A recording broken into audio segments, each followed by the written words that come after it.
They'll pitch their tents on different areas of grasslands for 3 or 4 days at a time. They'll work at gathering the wood during the day and celebrate at night, enjoying their time amongst friends and families in the great outdoors before moving on to another grassland. It's a festival with a pragmatic element because it provides the essentials for getting through the winter. But more importantly, it brings families and friends together for some quality time. Now, perhaps us urbanites should take a page out of their book.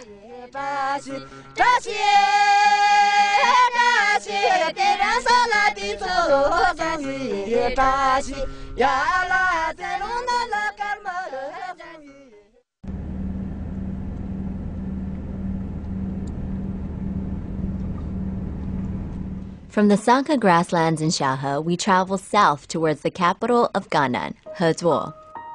It's an hour-and-a-half drive to the small town that was once the historical business center for Tibetans and Han Chinese. Now, most tourists don't come here to visit the capital. Instead, they come for the Hezhuo Monastery and the monastery's famous Milarepa Tower.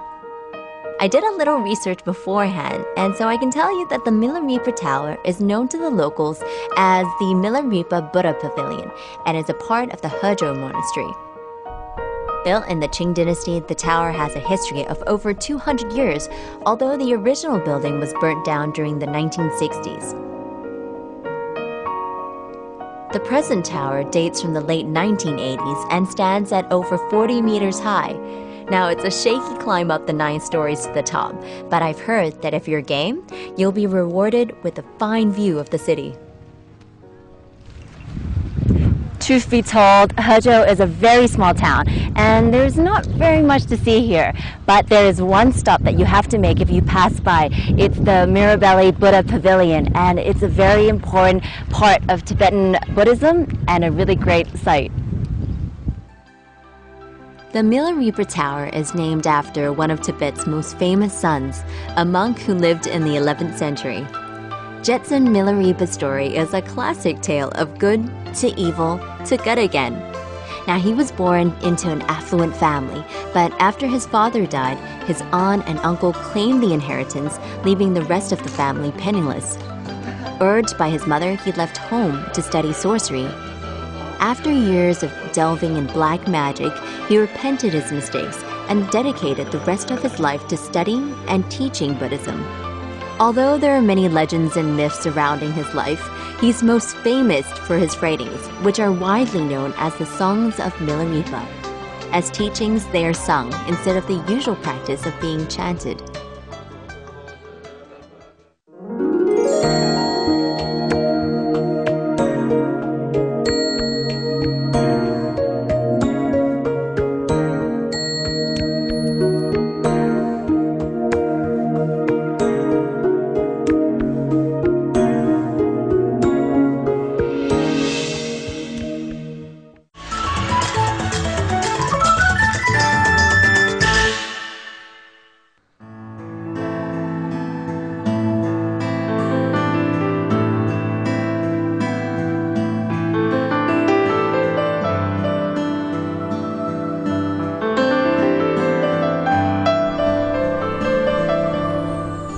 You can visit Gannan all year round, but the best time to come is from June to August. It's then that the grasslands are in their full glory, providing a spectacular backdrop to your travels.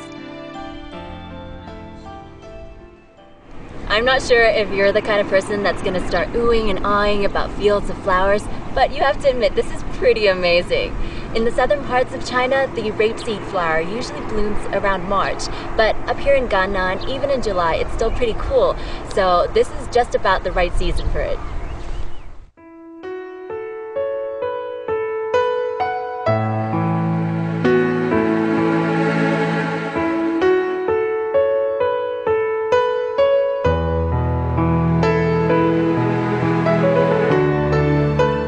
Hezhuo can be considered the midpoint between two areas where the ethnic Tibetans lead two very different traditional lifestyles.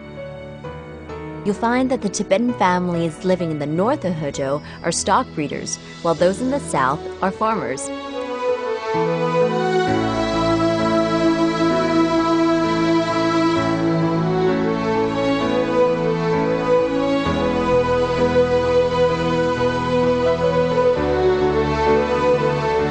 As we leave Hezhou heading south, the scenery begins to change, and we see families farming.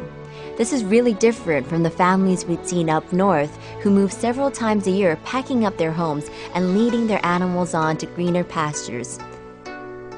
It's definitely not an easy life, but it's traditional, and it's the way these people have lived for generations. The men herd the animals, and the women take care of the household.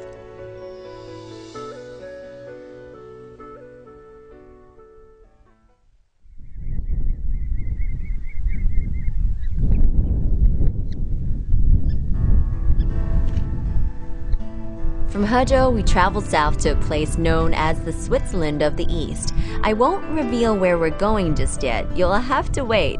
But on our way there, we passed Gahai Lake, a beautiful, untouched piece of nature where the birds fly low, unafraid of the people snapping pictures by the lakeside. It's a popular stop for photographers, although there isn't actually an official entrance to the area.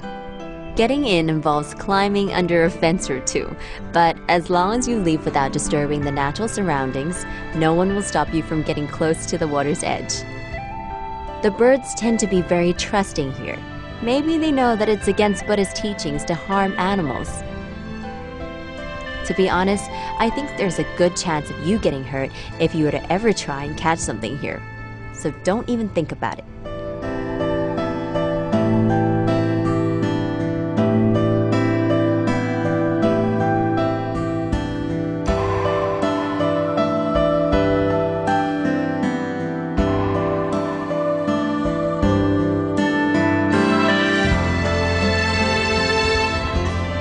From Shahe to Hezhou and now at Gaihe Lake, we've experienced some pretty different scenery, not to mention climate changes. But it's all been spectacular, and that's exactly why people love Gannan so much. Thanks for watching Travelog. I'm Michelle Lean. I'll see you next time, but in the meantime, keep those bags packed. Now, I thought the weather in Melbourne was fickle, but Gannan has given my Australian home city quite a run for its money. After a night in Machi, we pass Gahai Lake once again, and this time we're welcomed by clear blue skies. Yesterday, the lingering fog made the Gahai Lake area feel serene and a little mysterious, but today the water is sparkling and shining, inviting the passerbys to take a dip. This says a lot about Gannan, that you can come here several times and see the same familiar landscapes, and yet always get a new and different experience out of it. In the next episode, we'll continue our travels in Gannan with a trip to a little town tucked away in a valley, which is known mostly to backpackers and adventure-seeking travelers. I won't reveal the town's name, but here's a clue. Its nickname is the Switzerland of the East. We'll also be experiencing more of the culture of the Tibetan ethnic group in Gannan and picking up some fashion tips and a dance step or two from some new friends. See you then!